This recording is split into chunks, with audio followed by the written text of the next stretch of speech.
Hello everyone, welcome back to our YouTube channel. Today we have a special guest, Picasso! My name is Kimberly. My name is Sabrina. My name is Esther. And today we're presenting about Nikita Dragun. Nikita Dragun was born as Nicholas Nguyen on January 31st, 1996 in Springfield, Virginia.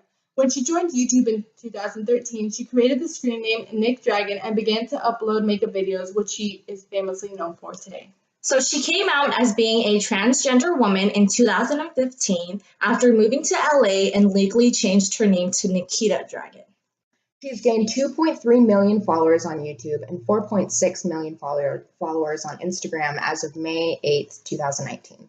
So today we had the great opportunity to ask her a few questions, and I'm going to start with asking her, Nikita, can you tell us about your coming out story and how did your parents react? Well, I wanted to start off by just stating the facts that I am transgendered. Being transgendered didn't surface in me immediately, and I was just okay with being gay, and that was my internal struggle, was just being gay. That's what I thought. I was like, I like boys, and I'm very feminine, so that's how it all started to develop. And then I started to notice more and more as I got older and started to fit roles and gender roles more heavily in society, that things were not right in me and that I was not happy. Moving to LA and experiencing life on my own has been just so surreal for me. So let me go all the way back to the beginning so I can kind of piece the story together for you guys. Growing up, I legitimately did not know that I was a boy. Of course, I can tell you the normal things like, oh, I played with Barbies, I wore dresses, I did all this stuff. I wanted to do all the girl things and I wasn't supposed to because I was a boy. But more than that, I would dream as a woman, and I would dream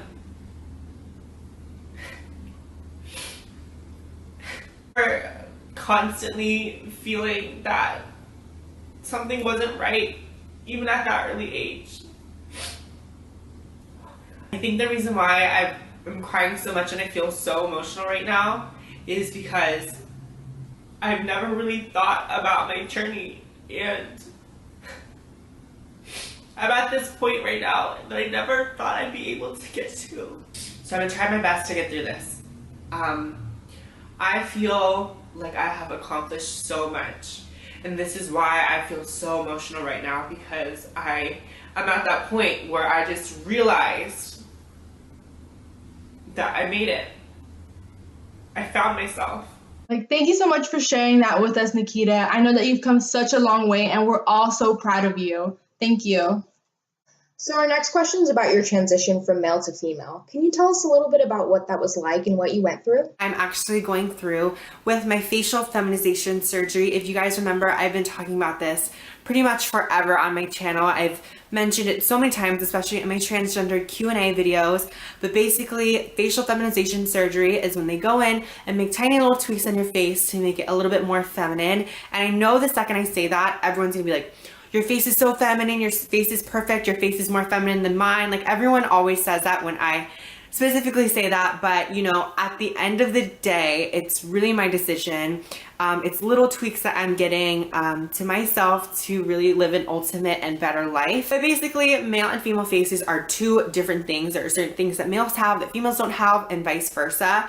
So for me, I'm going to be changing some of the male features that I have on my face that have been bugging me for almost all of my life, and making them a little bit more feminine and making basically my outsides match my insides. What I really want to do with this video is I really want to show you guys the process, the good, the bad, the ugly, because I don't want to just come out and be like, hi guys, like this is my surgery, like hi, this is my new face, because I feel like I've been searching for so long for someone to, show the process. I've been doing so much research, but it's very underground and very secretive, and I don't know why that is with the trans community. You have a little bit of what is called a temporal peak here, a little angle here. So I want to lower that as much as possible to give you a little bit more of a rounded forehead, okay? Or a rounded hairline rather. So we're going to bring all this down. I'm going to be cutting at an angle. So from back to front, it's going to go down this way. Thereby we preserve the follicles. Okay? Perfect. So that as the scar heals, the hair grows through it and makes it that much more imperceptible. Your bone here contains your sinus right behind here, okay? So right here, I'm gonna have to set this front table of bone back. Okay? So we're gonna be cutting it in this fashion. And then bringing that wall back. Oh, baby, nose. Okay, this hunker is gonna go. Thank God. I have plenty to work with though. Thank God. So we're gonna take the cartilage and bone down, okay? And then what I'm gonna do is, I'm gonna take some cartilage from inside your nose. I told you this. Then we're gonna place it right here. Push it out a little. Push it out and up a little bit, okay? But not big nose. No. And we're gonna narrow this just a little bit. Okay? So the scar will be right in here. Just a little. But this is gonna be more defined. And then these angles, we're going to obliterate. We're gonna get rid of the angles, make it softer, and then bite down for me. And the muscle will be trimmed just a little bit. Yeah. And so you're able to section the fat through the mouth? No, I'm gonna go through the bottom portion of your earlobe here. Okay? You're not gonna see it. Okay. Just one tiny little incision. Wow. Then we introduce what are called microcannulas. Small little suckers. Okay? And then we're going to take a little bit of fat out here and tighten this. What I had done was a brow bone shave, a hairline lowering, a jaw shave and muscle shave and lipo or whatever, and then also a nose job as well. And a lot of people were asking me in terms of pain, what did I feel? And I felt absolutely nothing. I'm not a really big person on taking prescription medication at all either. And I think that's just something that my family has been into also, because when I got my wisdom tooth out, my family flushed all my medication down the toilet. But anyways, with me for pain level, I could even say that it was probably at highest, probably a 2 out of 10. And it wasn't even pain, it was more so discomfort, because I would have to have the bandage tied on so tight, or I'd be really, really swollen, or sometimes I couldn't really breathe out of my nose. So I would say it was more of a discomfort. I hope you guys learned so much from this video. It was definitely very exposing for me, and watching everything back, it was very crazy just reliving everything, you know? I feel like at so many points you could just see how much, not trauma I would say I was in, but how much I was trying to recover and how much I wasn't myself. But then you could slowly see me starting to build back up into me. And honestly, I have never felt this confident in my entire life. I am just so happy. I feel like it's just beaming off of me, and it's just radiating off of me like a brand new highlighter from Sephora. And I just can't believe that this journey has led me here, and that everything has started to become complete. And I couldn't thank you guys enough for your support in all of this, and obviously my family, my friends, anyone who's contributed. I think so much. It's definitely a journey for all of us, but obviously especially for me. And for those of you thinking, what did you even have done? You look completely the same. Honestly, I think that's such a compliment, because I'm not gonna go into a surgery wanting to be, you know, just slapping everyone in the face every time and be like, oh my God, she got so much surgery. There were such little things done to me or done to my face that I wanted, and it's just made the biggest difference in my life. And it was something that I personally noticed. It was something for me. It was my insecurities. And guess what? I think that's exactly why it was perfect, because I did this for no one else but myself. This is just fully realizing who I am on the inside and achieving that goal. And I totally 1,000,000% feel like I achieved that goal, and I couldn't be happier. The aftercare for my boobs and everything has just been a waiting game of just allowing them to settle into my body, and it has been quite a journey with them. But honestly, as crazy as it sounds, they have been such a blessing in my life, because now I just feel so like, not that I give a fuck, I guess you could say, because I am not worried about someone like clocking me. Having them is like a different thing. Like, I don't know how to explain it. It's like almost like an air of confidence of like I have some boobies, so y'all can say whatever the fuck you want. It's almost like when you go under, it feels like you're getting really, really sleepy and you just feel really heavy. Like everything around you is really heavy and you're just like really groggy, you know, like when you kind of wake up when someone calls you on the phone or something and you like totally were asleep and you're just like,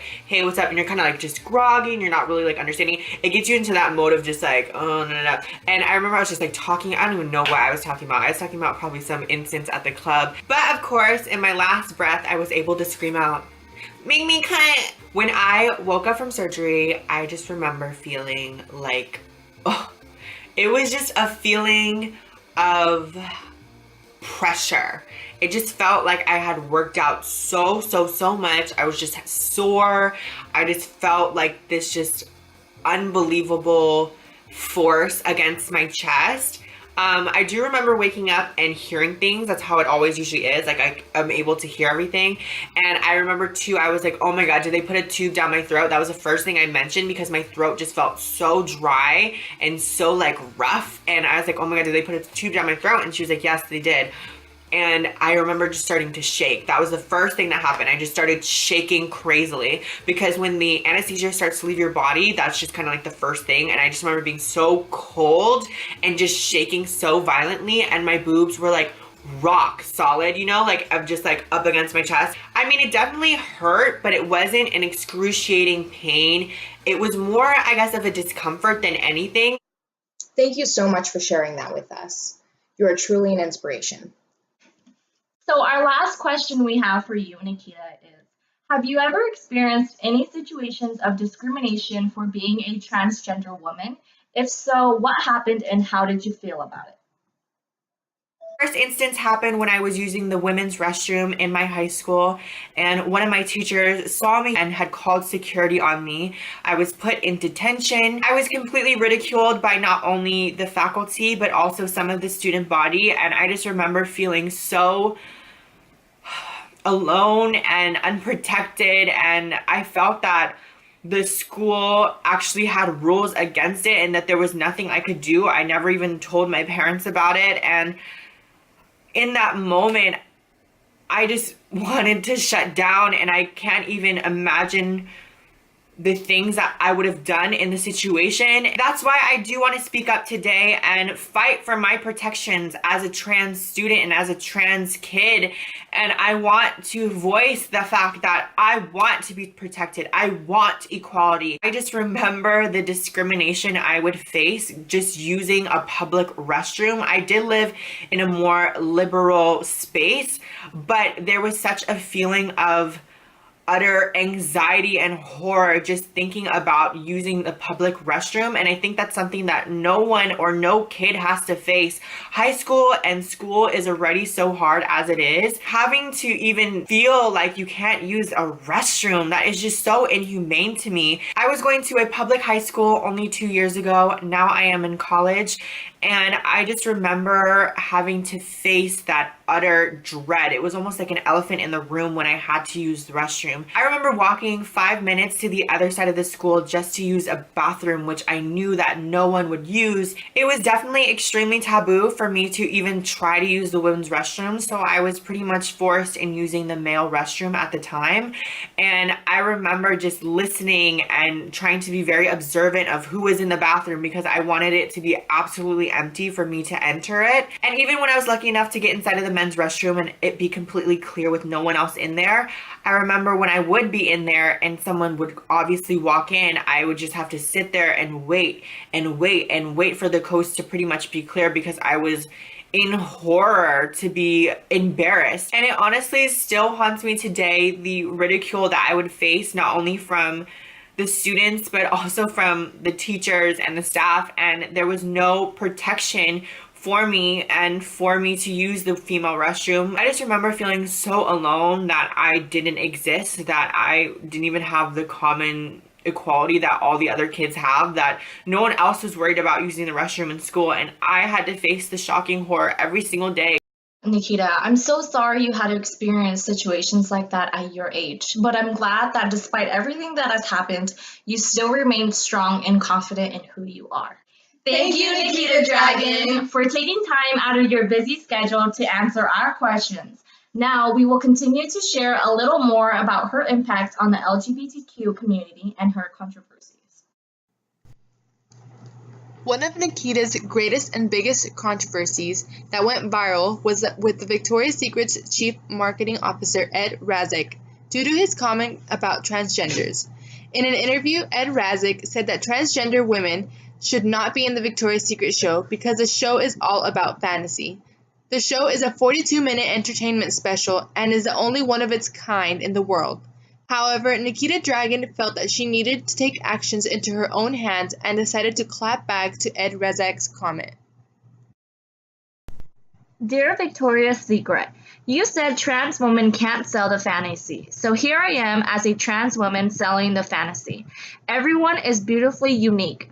Embrace your differences, stand tall in who you are, live your fantasy, and don't let anyone tell you otherwise.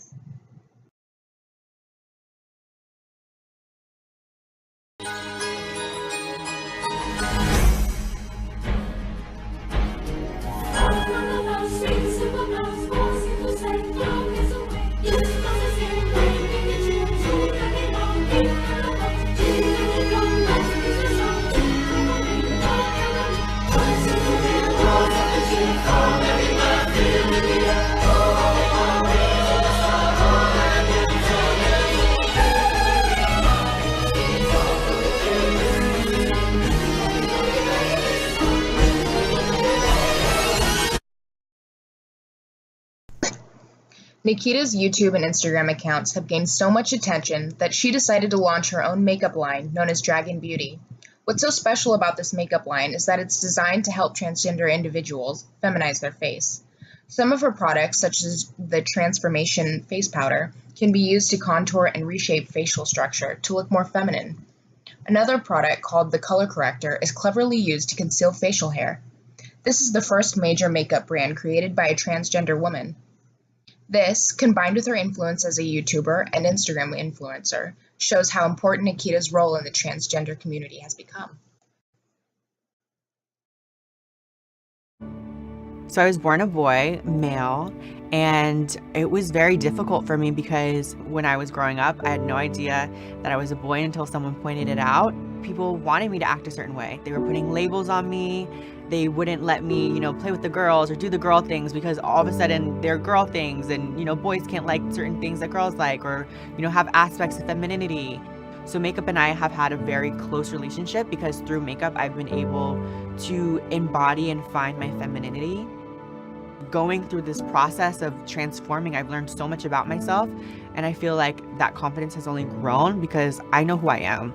I know who Nikita is, I know who Dragun is, and no one's ever going to change that. So I feel like that's the confidence and that's what's the most beautiful in me. I think my journey has inspired others because I've realized through my obviously physical transformation and emotional transformation with transitioning of who I am. Thank you for watching our video. We hope you enjoyed it. Don't forget to like and subscribe below. Bye!